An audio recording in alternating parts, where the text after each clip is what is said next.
Hi, everyone. This is acyuta-bhava from Nightlight Astrology, and happy Jupiter into Pisces Day. Jupiter is making its ingress into Pisces today, and that's what we're going to talk about. We are going to talk a little bit about another dimension of Jupiter into Pisces that I've been sort of meditating on lately. And then we're going to take Jupiter in Pisces through the 12 houses again. And given today's reflection on Jupiter and Pisces, get a fresh look at what Jupiter and Pisces might mean depending on what your birth chart looks like and which house in your birth chart Jupiter is about to move into. Before I do that, I want to remind everybody that we are slowly but surely filling up for my new course, my upcoming course, Ancient Astrology for the Modern Mystic. You can check it out on my website, nightlightastrology.com. Go to the courses page, pick the first year course, and scroll down. You can learn more about it. We have a nice full year of study and about 100 hours worth of classroom content plus 12 guest lectures. We also have breakout study sessions and lots of guided homework and reading and quizzes. If you want more bonus material, there's plenty of it. I've got a staff of people that help with tutoring in a group forum discussion. I'm available all throughout the year by email. It's a great program to learn and study astrology. It's a great time to study astrology as Jupiter is moving into Pisces, a particularly fertile period for growth of the higher mind. So I hope you'll check it out. Remember that when you sign up right now, before the class begins, the early bird payment saves you $500 off. There's a payment plan. There's also tuition assistance for people who need it. And if you have any questions, you can email us. Some of you might have watched the video I did yesterday and met my personal assistant and TA for all my programs, Delia. She'll be helping you out with registration. Again, any questions, info@nightlightastrology.com. All right, so let's put the real-time clock up and hooray, Jupiter into Pisces today. So let's take a look at when this is going to happen. If we advance this chart just a little bit, you'll see that Jupiter is going to move between 5:30 and 6 o'clock, something like that, Central Time here. We have Jupiter ingressing into the sign of Pisces, and I'll circle it here so that you can see it. There's Jupiter making the shift into Pisces. Now, I've talked about this in several videos already and given, kind of taken a look at Jupiter from a variety of different angles. Today, I want to take a look at it from yet another point of view. And then what I want to do is bring Jupiter once more through all of the 12 whole sign houses and give you the most optimistic view of what you might be looking forward to as Jupiter changes signs and house positions.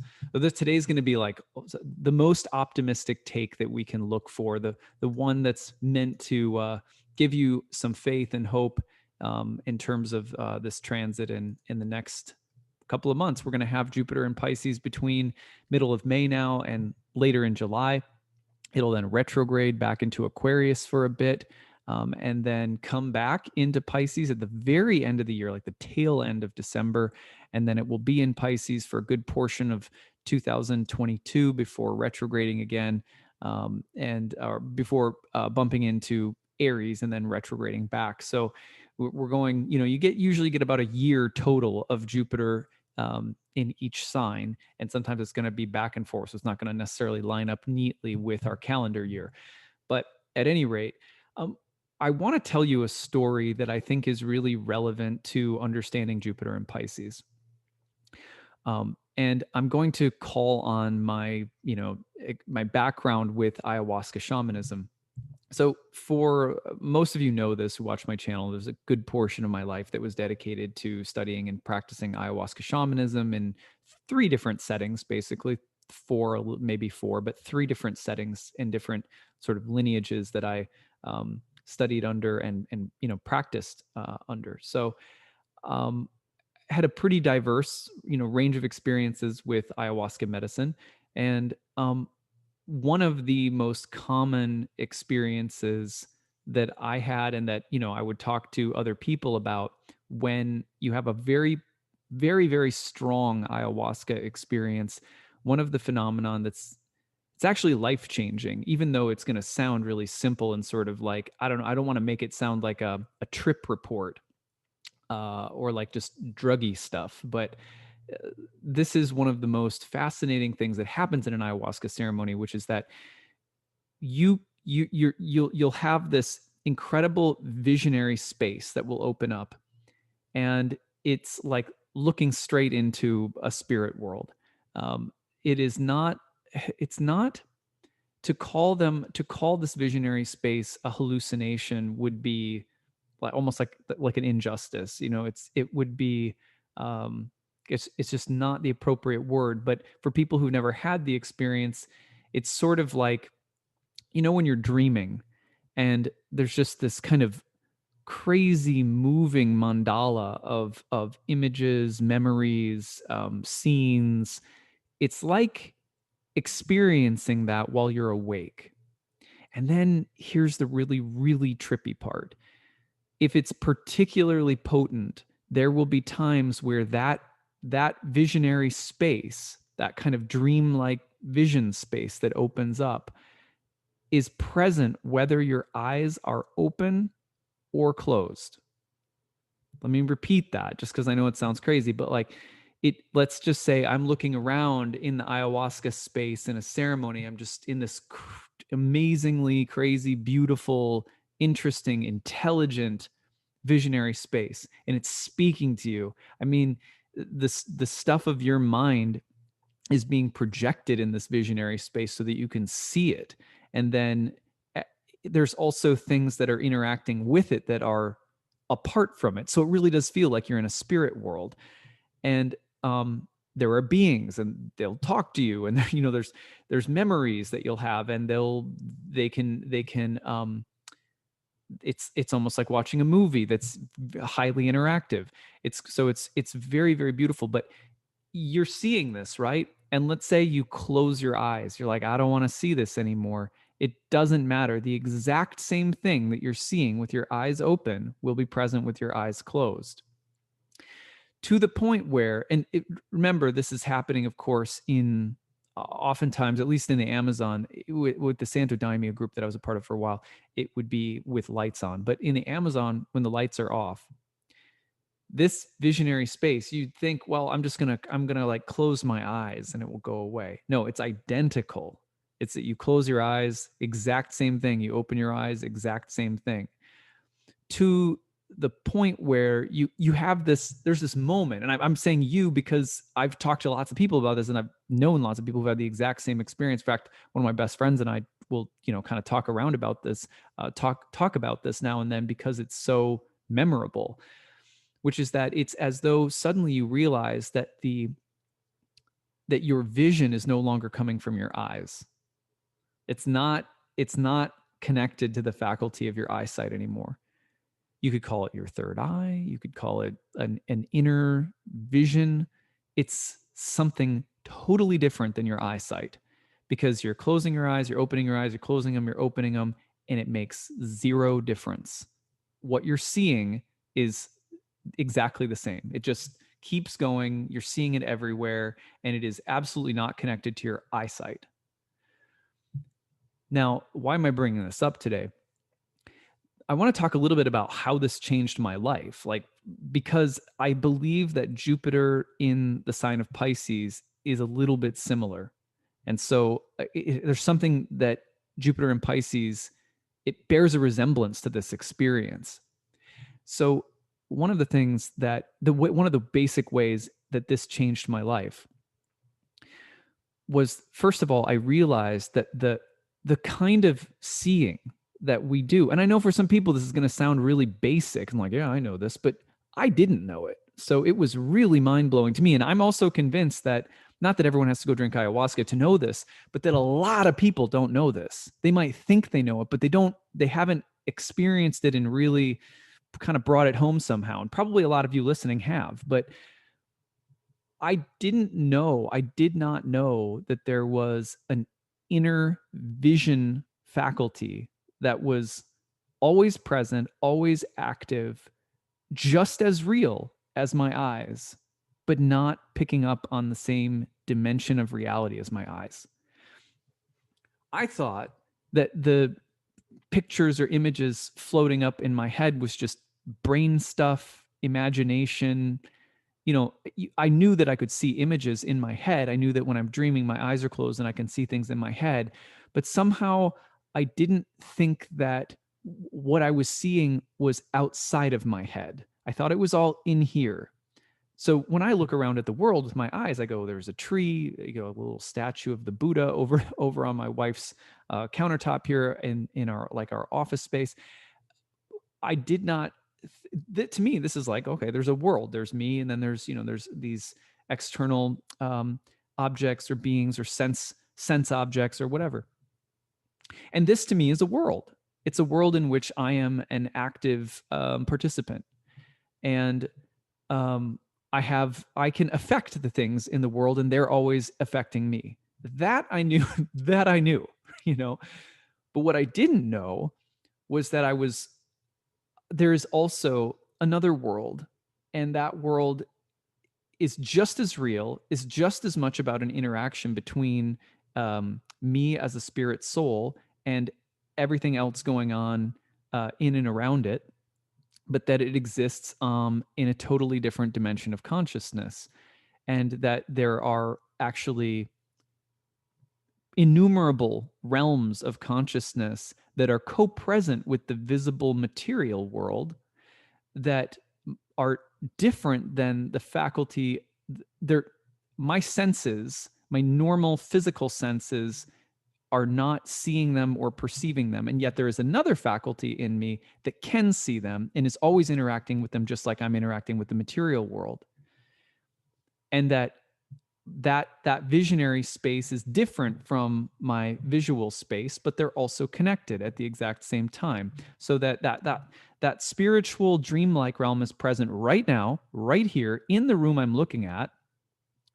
But it takes a different kind of faculty to be able to perceive that, while also simultaneously understanding the physical dimension and realizing that they have an overlap, though not a one-to-one correlation, which means that things are connected in this physical space to that dreamlike space, but not in a one-to-one correlation or causation.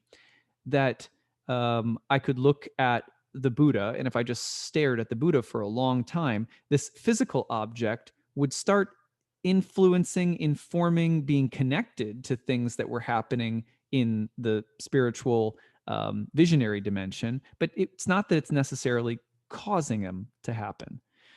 Okay, I know that's probably for some people that's like, what are you talking about? But I'm serious. This completely changed my life. When these kinds of experiences happened, I was like, okay, there is a different dimension of reality. There are innumerable beings that live in these dimensions of reality that we can't see, that aren't purely physical, for example, that there's an interaction between these two realms, and that I need to develop my citizenship in the spiritual realm, because I more or less feel like an acclimated or integrated part of the material world. Like I kind of know my body, but I don't know my spiritual body. I don't know my spiritual faculties or my spiritual senses. They're not developed. So that's something that, I need to do. And it occurred to me without anyone telling me, without any sensei or guru or mystical, teacher walking up to me and saying, take my hand, I'll teach you the ways of the force, or say, no one like that came into my life. It was through these experiences that I suddenly realized I don't know how to develop that faculty. I need to develop it, because if I don't develop it, this realm, my interaction with it is running unconsciously, and it's having an impact on the material space. They're connected, but they're different. It's having an impact on that material space. And if I don't take time to get to know it, these unconscious programmings are causing me to see, interact, choose, behave with the material world in ways that are largely unconscious. So I need to know how to interact in that world. I need to develop a muscle to be able to see and work, be able to perceive, at least subtly, without the aid of psychedelics or plant medicines. I need to be able to feel and relate to that world. I need teachers to show me how. I need practices to show me how, because this is something, it's a muscle, and it has to be developed. Okay, so all of that simply from being in the space where, it's like, oh, there's this visionary space, it's everywhere. And if I open or close my eyes, it makes zero difference. And that would even happen to me in the light. Like if I was sitting in a room with the light on, say, working with the Santo Daime, which is a different ayahuasca community, same thing could happen. If it was particularly potent experience, I might literally be seeing the room simultaneous to the spiritual dimension in the room and be perceiving the difference and the way in which the two were connected, and the connections between the two were also simultaneously always changing. So all of those experiences, I mean, even the first couple were just like, boom, mind blown. I'm a dual citizen. And I have been thinking that I'm just one citizen, and my sense of spirituality has been existing in this really heady space. It's been very intellectual. It's been caught up in concepts and words, but it's not been about an integrated way of bringing together this spiritual form of knowing or experiencing or relating to world, life, cosmos, spirit, and my material life. It's just they've been disconnected. And my faith, even though I've been a person of faith, I had no idea, right? I had no idea. Not only that, but I realized that this form and this body are a part of my experience of reality, and there are innumerable forms of life out there. And so the potential is extremely high that even these mind-blowing revelations that I'm having are like just a little speck of understanding in the grand scheme of things. So like the only thing I can tell you is that it made me want to develop the spiritual faculties that I'm born with, that I have, that I don't have to like sign up for in advance to get. I just have to, it's like a muscle that's in your body, and you just have to realize it's there and start like using it. Okay, so I'm thinking of the reason I just laughed is so absurd. My daughter just learned how to do an arm fart. So I was doing this because I was with her arm under her hand under her shoulder. Oh my God, it was the funniest thing. So anyway, anyway, sorry. I'm gonna go off on a tangent laughing about my kids. I will not. I will stick to the point. So at any rate, amazing that we can develop this faculty. And I believe that this is what Jupiter in Pisces in part is all about. There is a call or an invitation when Jupiter moves into this double-bodied water sign that speaks to, first of all, when you think about Jupiter, remember that you're looking at a planet that points to cosmic order and cosmic unity. Between all levels, all dimensions of experience and reality, there is a feeling of order and togetherness and cohesion.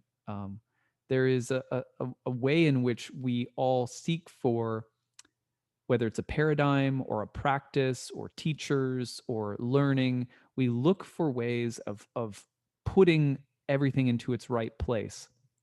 The cosmos, even the word cosmos, like the word cosmetic, comes from the idea of a carefully, beautifully, intelligently arranged collection of parts into a whole. So Jupiter is the cosmocrat. Jupiter is the leader of cosmic unity and order. And we seek that in our lives. Well, when you put Jupiter in its feminine, double-bodied water sign, you're talking about the way in which the very concept or experience of order and unity becomes something that's very fluid and multidimensional, that it can move fluidly between spaces of light and dark, for example. Remember that Pisces comes at the end of zodiacal winter, excuse me, and is coming into the light from out of the darkness. And so that liminal space between light and dark, between yang and yin, between spirit and matter, that fluid crossing of the boundaries, and the ever circling fishes that have their tails tied together. Remember, one of the fish is swimming upward and eastward symbolic of spirit. The other word downward, and the other fish downward and westward, symbolizing the descent of spirit into matter. And their tails are caught together, and there's a cycle. So Jupiter in Pisces has this way of trying to help us bridge worlds of the subtle and spiritual dimension of our vision, where it doesn't matter if your eyes are closed or open, it's there. It's a different kind of realm. And then there's the material world, just as beautiful, just as valuable, operates according to different kinds of distinctions and different kinds of experiences, different laws. And the two are co-present. They're not identical, and yet they're unified. They're not totally separate, and they're not totally one. There's a fluid exchange between the two of them. And we need to be able to understand what it boils down to is that reality is relational. Reality is not, reality is not begging us to figure it out in some objective way. Reality is inviting us into meaningful relationships where the experience of both unity and separation is the exact tension that keeps the lila, the rasa, the play of life going. So Jupiter in Pisces has this way of helping us bridge the inner spiritual with the outer material, and not in a way that's like, I'm not trying to play up that one's better than the other. The word sanctification, let's look at that word etymologically. Sometimes I get the etymology bug. Okay, we're going to do sanctify. We'll do sanctify. And I think I might have done this one before. From Latin sanctificare, to make holy. To make something into something else, to render worthy of respect. So Jupiter in Pisces is going to help us sanctify something. Now, here's the beautiful thing about sanctification is that any material will do. Your nightmares can be sanctified. They can be made into spiritual insight. They can be even your nightmares can come true in this world. Your fears can be made manifest. And when your fears are made manifest, you learn something if you're a reflective person. Your desires can be made manifest and you learn something. Your intentions can be made manifest, whether they were conscious or unconscious, whether they were good, healthy, or not so good or healthy, and you learn something. So this idea of sanctifying comes basically, we're making something. We're going to take something and make something worthy of respect out of it. And that doesn't mean we're going to go and do something good. It means we're going to make something good out of something else. And that something else really could be anything. It depends on what's in our unconscious. It depends on what our intentions, our desires are. But I think a lot about, the way in which especially our hopes, our wishes, our aspirations, our fears we can get in touch with them, and they can touch our lives and move us and bridge worlds together. So Jupiter in Pisces can make the inside out and the outside in. There's a famous quote that I put up today for this talk, and I put it on my Facebook wall, or my social media, my profiles or whatever. But I just want to read it to you. James Hillman once said, "I can no longer be sure whether the psyche is in me or whether I'm in the psyche." So similarly, this idea of bringing out something within ourselves that's been there for a while and getting to see it made manifest externally, and having this very beautiful sanctifying mirror effect between the inner and the outer, between the spiritual and the material. Jupiter in Pisces is going to be doing that for us, and it happens through a couple of different places. So one is environments. The environments of your life will start to give you feedback about what's been inside that is now showing up through the environment, through people, especially through the people you associate with, the friendships or the lovers or the workplace or the family, whatever it is, the people or the environments will start giving you feedback. They'll start shimmering and showing you something that's within in the unconscious, or in the visionary space. What's in the visionary space will start calling forth different kinds of people to sanctify something, different kinds of environments. Your hopes will be made manifest externally, and things that manifest externally will start telling you about what you hope for. Your fears will be made manifest externally, and things that show up externally will show you what you fear. Dreams will show up externally, and things that show up externally will powerfully impact your dreaming at night. What you trust inherently will grow right now, and what you distrust inherently will grow right now. So be very careful of that and find where it is worth your time to put faith. And my advice for people during Jupiter and Pisces is let go of doubts. Not that you don't have to be an unintelligent person who's not walking around the world with a sensible head on their shoulders, but let go of those festering fears and doubts, because this is a time where they can be made manifest. And why it's not that you're creating it, it's just that there's going to be this seamless growth of what's in and what's out, and those two will have a deep impact on one another. Everyone has skin in the game. Don't forget this powerful statement for Jupiter and Pisces. Everyone has skin in the game, because everyone is a relational being. Everything that is alive that has consciousness has something invested. You're living a life based on things that you hope for, things that you desire, things that you believe, things that you don't believe, things that you find beautiful, things that you find ugly, things that you are afraid of. And your life is rooted, consciously or unconsciously, in all of the things that you want or don't want.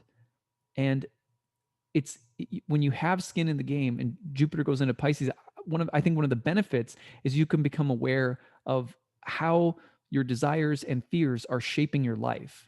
There is no such thing as a person without faith.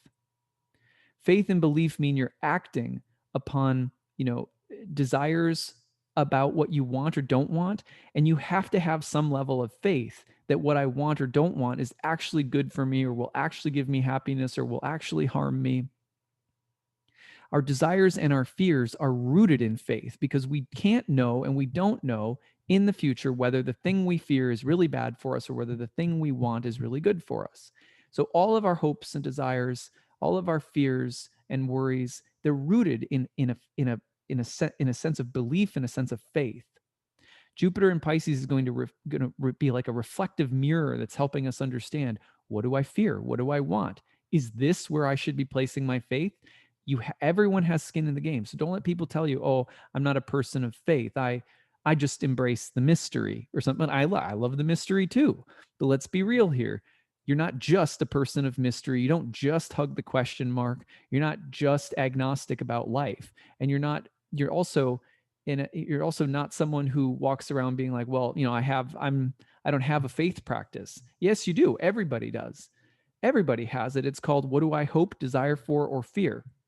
How could you possibly know that what you hope for, desire, or fear is actually good or bad for you? You're going to live into that experience and find out. That's what's going to happen. So everyone has skin in the game. What is yours? Where are your convictions? Where are your beliefs? Where are your hopes, your fears, and your dreams? And do they need revising? How are you reflecting on them now? How are they changing you, or how are you going to change them? So healthy interaction, don't forget you have skin in the game. So think about it, because the quality of your consciousness and your life are affected by the underlying beliefs, hopes, and dreams that you have, or the fears that you have. And you are free to revise those or change those if you want to. That's where our free will is probably most important. What is our emotional investment or risk in our life right now?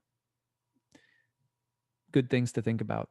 Okay, so that's what I wanted to talk about. Now, my most optimistic view of this transit, my most optimistic view is that hopes, dreams, aspirations, sanctification will come through the whole sign house in which Jupiter is moving into.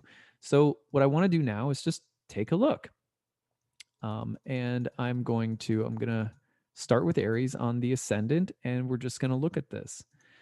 So if you're an Aries rising, Jupiter is going to be in your 12th house. That is a place that was traditionally associated with self undoing. For me, there is no more quintessential place for you to become, if you're an Aries rising, for you to become aware of your underlying unconscious fears or the things that are most self destructive within you, and to become aware of them and to renew your faith in yourself and in your potential to do good things and to be strong and healthy and clear and to have faith in the best possible outcome. So I think of Jupiter in the 12th as like a a healthy period for Aries rising people to look at their doubts and fears and to come to a stronger place of hope.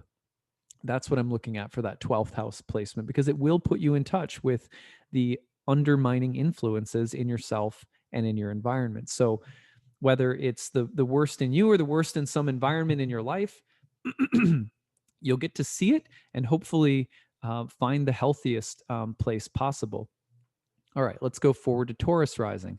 If you're a Taurus rising, it's about friends, it's about groups, it's about community, it's about faith and hope, and it's about the best that possible in terms of your connections with other human beings, with allies, with like-minded people, religious or spiritual communities, perhaps. But you're looking for redemption here, and there's a lot of, I think, the potential here for you to um, get in touch with your best possible associations socially. All right, so that's if you're Taurus rising. If you are a Gemini rising, we're talking about the way that your sense of your professional life, your career is going to grow, or there'll be opportunities for growth. And what I would say here is bring your most exciting and imaginative goals and dreams to bear on your career, not only now but next year as well, because the I think there are going to be opportunities for you Gemini risings out there to experience blossoming of your career, to get clear on what you want or don't want, where's my skin in the game in my career right now. Am I in need of kind of a moment of rebirth or rejuvenation professionally? Opportunities abound with Jupiter in the 10th house, typically around the career. All right. So if you're a Cancer rising, it's all about faith. It's about your religious and spiritual path and the potential for this blossoming of your like learning, education, growth, teachers, mentors. And I would say this is a great time for you to find this sense of uplifting religious or spiritual growth and intelligence. It's a place of learning as well as a place of returning to core emotional like enthusiasm about your path in life. All right, my most positive take for Leos right now. There is going to be in the year ahead the opportunity for debts to be resolved and for forgiveness to be found in like heavier, deeper soul work that you have with other human beings. So it could be one person, maybe a few people, but Jupiter in the eighth forgives debts. Jupiter in the eighth is also about meaningful soul bonds where you stand to benefit from someone or they stand to benefit from you, and you can do so with a lot of charity and generosity. All right. So if you are a Virgo rising, it's about love and relationships and maybe even your sex life to a certain extent. You got the Jupiter in the house of marriage, your faith, your trust, your hope, your dreams, the inner life and the outer world coming together and moving together very fluidly. This is the real possibility of Jupiter in the seventh place of marriage if you're a Virgo rising. I love this transit for relationships for Virgos. It's also very fertile, so be a little bit careful about pregnancy, if you don't want to get pregnant.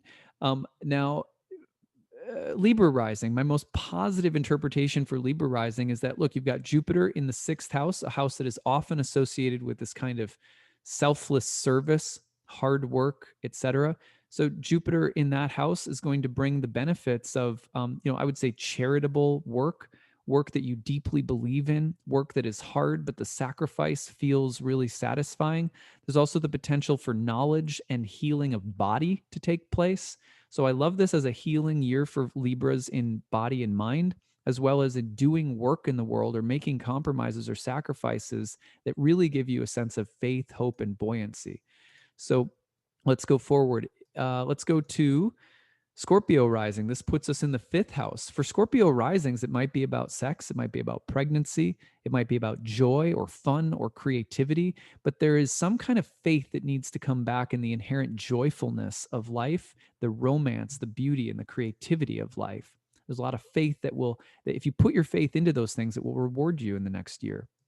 Okay, so if we're a Sagittarius rising, it's entering your house of home, family, home environment, family karma. So this could be a year where there's a lot of, never underestimate the power of Jupiter in the fourth to address family karma and to heal family karma, to bring a greater sense of unity, trust, hope into the area of family, home, or living environment. Sometimes that means children are coming, marriages are happening, a home will be bought or purchased, or even finding some land to buy or something like that. Also, just the idea of generational change. Sometimes grandparents will pass away or children will be born, and there's this feeling of the bigger picture of life and the deeper teachings of ancestry and family coming in, or just healing of the past. Okay, so we move it into Capricorn, and you got it in the third house. I love for Capricorns this being a year of, Capricorns can tend to be a little like critical, sometimes a little bit more cynical or dark or edgy mentally. Jupiter and Pisces in the third house, bringing back faith, softness, water to the mind. So I love this as a year of softening sharp mental edges for Capricorns, Capricorn risings. I love this also as a year where you might see a lot of growth around siblings or, siblings getting married or having kids or healing damaged relationships with siblings. The potential for there to also be a lot of growth in terms of communication, the mind, and the intellect, especially with more emotional sensitivity built in for our Capricorns. Now, with Aquarius, it's your second house. Cha-ching! You're going to have that prolific kind of fertile Jupiter in a place that's about business, money, resources. And so really good year potentially for finances. You might want to be a little careful not to buy too much extravagant, too many extravagant things, but it's a year where your resources are growing or changing in some way, or you're changing your relationship, maybe even energetically to money, to work or to business. Finally, if you're a Pisces rising, it's in your first house. That's amazing. Your Pisces rising, your Jupiter's coming home at last. It's a year of, starting new things, finding faith, charisma, enthusiasm. Jupiter's asking to be incorporated into your mind and body. A Jupiterian year, be careful of overdoing things in excess. For example, eating too much. That happens when Jupiter's in the first house. But otherwise, I love this transit for a year of optimism, hope, faith, the feeling of confidence, rebirth, especially after Jupiter's been in your 12th house for a while now. So, I think this little period here between mid-May and July will give you a taste of this kind of feeling of personal renewal that's going to be really important for you. And it'll come back next year as well. So that's what I've got for all 12 signs. I hope that you guys found this talk uplifting, inspiring, motivating, and that you are forever marked by the image of my daughter making fart noises with her hand in her armpit. But but but otherwise, I hope you guys have a great day, and we'll be back tomorrow. I think I'm probably going to do a little bit more transit work tomorrow with the upcoming Mercury retrograde, and then maybe like a birth chart example. So we'll see you soon. I hope you guys have a great day today, and we'll talk to you tomorrow. Bye.